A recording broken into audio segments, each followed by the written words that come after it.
We've talked about in the past these two Georgia election workers who were working as a part of the election process in Georgia in the 2020 election and randomly became a part of a right-wing conspiracy theory. And their names are Ruby Freeman and Wandrea Shea Moss, and were targeted by Trump and Rudy Giuliani and all these right-wingers lying about them, and very much had their lives upended because of these lies of them being a part of this attempt to steal the 2020 election and all this nonsense. Well, they are taking legal action and sued Rudy Giuliani.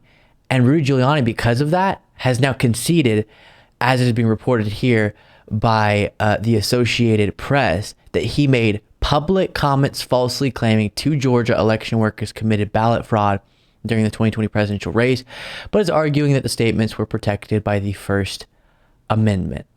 And then it walks through that the assertion by Giuliani, who is part of Donald Trump's legal team, tried to overturn results in battleground states, came in a filing Tuesday in a lawsuit by Ruby Freeman and Wandrea Shea Moss. Their lawsuit from December 2021 accused the former New York City mayor of defaming them by falsely stating that they engaged in fraud while counting ballots at State Farm Arena in Atlanta. The lawsuit says Giuliani repeatedly pushed debunked claims that Freeman and Moss, mother and daughter, pulled out suitcases of illegal ballots and committed other acts of fraud to try to alter the outcome of the race. And now he has admitted indeed he was lying. Now, he won't use the term lie. He'll say false statements, but I actually thought they were true, I'm sure. But he was indeed lying. Now, if you're not familiar, or just to kind of refresh your memory, here was a little bit of Ruby Freeman's testimony in front of the January 6th Select Committee about how these lies impacted her life and her daughter's life. I've lost my name, and I've lost my reputation. I've lost my sense of security, all because a group of people, starting with number 45 and his ally, Rudy Giuliani, decided to scapegoat me and my daughter, Shay, to push their own lies about how the presidential election was stolen. We're just going to play the tape. There is nowhere I feel safe. Nowhere. Do you know how it feels to have the President of the United States to target you? The President of the United States is supposed to represent every American. And just so heartbreaking. And credit to her and her daughter for being brave enough to take action against these liars, these dangerous anti-democratic liars, to take them on in court. And now, because of that, Giuliani publicly is having these headlines come out about him. Giuliani concedes he made public comments falsely claiming Georgia election workers committed fraud.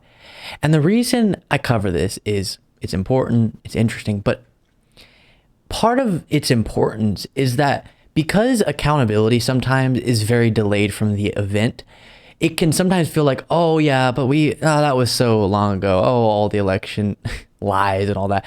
And so then finally, when some accountability or some admissions of dishonesty or whatever it might be start trickling out, they might get less coverage, less discussion. And that can happen. It's so important that we circle back around and acknowledge the danger of these lies, especially considering the fact that Donald Trump is using so much of his current platform running for president, talking about how the last election was stolen from him when it absolutely wasn't. And this movement is still very prevalent and prominent, this MAGA election denying movement that believes if they lose, it's because it was stolen. They can't conceive these days of a situation where they just get rejected correctly, constitutionally, lawfully, no fraud. You just got rejected.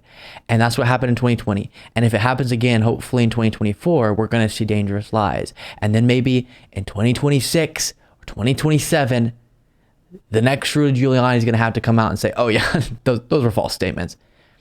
And that's when, as we observe situations like this, you wonder why the people who follow and believe these individuals who lie so much, who spew so much garbage, don't wake up to that fact. Look, he's admitting he wasn't telling the truth there, or he wasn't actually presenting accurate facts. So don't buy his garbage in the future and people similar to Rudy Giuliani's garbage. Random other Rudy Giuliani moment. He said during a recent interview he doesn't want a criminal in the White House, referring to the unsubstantiated, baseless accusations against Joe Biden. And it obviously sounded like he was talking about Donald Trump perfectly. You go on and on and on. It's an embarrassment. The whole world knows that our president is a criminal. And it is making not just the Biden. Just quickly, the whole world, when you say that, most world leaders and the citizens of the rest of the world go, what on earth is going on with this American Republican Party? They are just, it's a clown show over there. Administration look corrupt. It's making America look corrupt. It's way beyond time for an impeachment. The man should not be a criminal should not be in the White House. And he is now. I hate to say it, but I agree with that statement. We shouldn't have a criminal in the White House, and that's why Rudy Giuliani should not want Donald Trump to be in the White House again. One guy you say is a criminal because of by the way, Rudy Giuliani in particular, the accusations and stories that you chased around for a long time trying to prove and you couldn't. And then once Trump left office, now this new Republican majority is trying to unearth and continue trying to spin this same bribery scheme accusation that doesn't have evidence for it. And the guy who was trying to get the evidence for Rudy Giuliani wrote a letter to James Comer saying, dude, I was trying to find these accusations, or I should say evidence for these accusations about Biden during the Trump administration for Rudy Giuliani. And I looked and looked and looked. You're on a wild goose chase, I can tell you. There's no evidence for these things. The guy who was trying to get that evidence for Rudy Giuliani said that, Lev Parnas. And still, Rudy Giuliani is saying that's the real criminal. But the guy who's been indicted twice, about to be a third, about to be possibly a fourth and fifth, no, he's not the criminal. Thank you so much for watching. If you want to be a part of what makes this show possible, plus get access to the full video version of the show hours before all the clips are able to be uploaded to the YouTube channel, plus get the bonus show on the weekends, you can do so by going to lukebeasleyshow.com/membership. That's lukebeasleyshow.com/membership, and there's a link in the description.